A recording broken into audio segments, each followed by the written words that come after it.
Enrique Hill kaya pala lumipat ng TV network, binunyag sa latest YouTube channel ng dating manager nito na si OG Diaz ang tunay na dahilan ng pag-alis ng aktor sa poder ng ABS-CBN.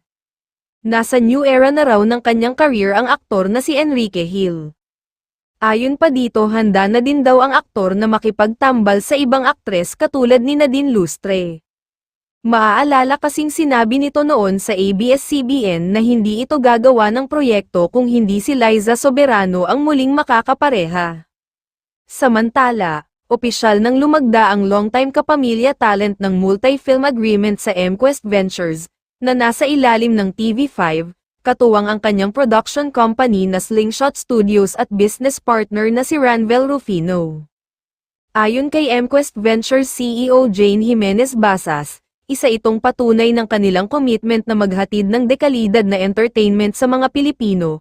Sisimulan na ni Ken ang kanyang unang pelikula sa ilalim ng bagong kontrata. Inaasahan din na magpapakita ng bago at mas matured na Enrique Hill bilang isang aktor. Malaya din niyang magagawa ang kanyang nais sa isang proyekto bilang isang producer.